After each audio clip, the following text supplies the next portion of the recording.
Hello, my name is Steve Gearhart, and this is the Unagi Observer. This week is going to be part 3 of 90s anime, and today we're going to take a look at Trigun.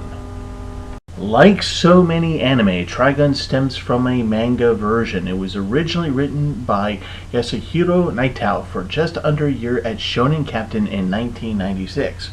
It was just under a year because Shonen Captain shut down in 1997. Luckily, the magazine Young King Rs picked up Yasuhiro's and allowed him to finish the Trigun story in their magazine.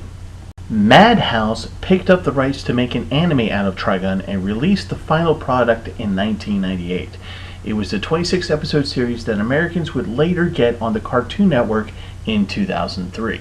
The plot of Trigun revolves around a person named Vash the Stampede. Vash is a wanted criminal who is accused of destroying the town July on the planet Gunsmoke. However, he has no real recollection of the incident, and he just has a few memory fragments about it.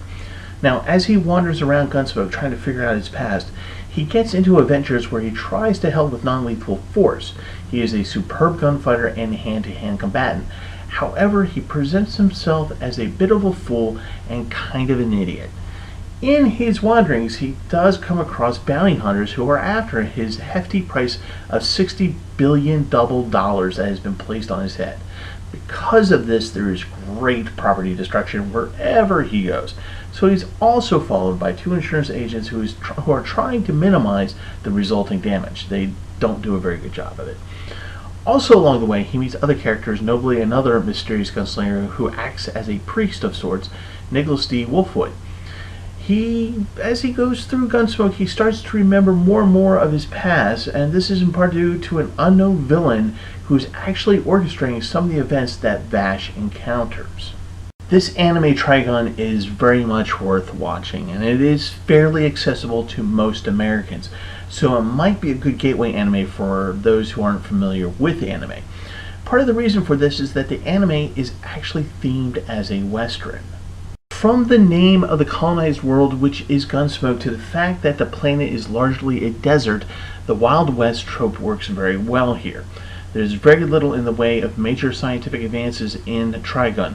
There are some mention and scenes of power plants from the former colony ships, and there is the mystery behind Vash's six-shooter and Vash himself. Even the names of towns and characters are largely in English or Italian. There is very little in the way of Japanese culture and language in this anime, which may explain why Trigun bombed in Japan. Japanese audiences didn't take to Trigun very well as an anime. The manga did fairly well, but the anime just didn't garner the audience. Many feel that it was too alien for Japanese audiences to have a distinctly non-Japanese anime shown to them.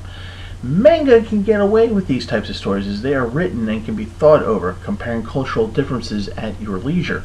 Whereas the anime, when broadcasted, the Japanese see Western culture as alien, just as most Americans would see Japanese culture as alien. When there is almost no cultural connection and no way to mull that over, an anime can flop. So I guess being an American otaku, that may also be why I have always enjoyed this anime, and I look at it very fondly. So to my American viewers of this channel who haven't seen Trigun yet, please watch it. The story and writing is top-notch, even if the animation is a little bit rough at times.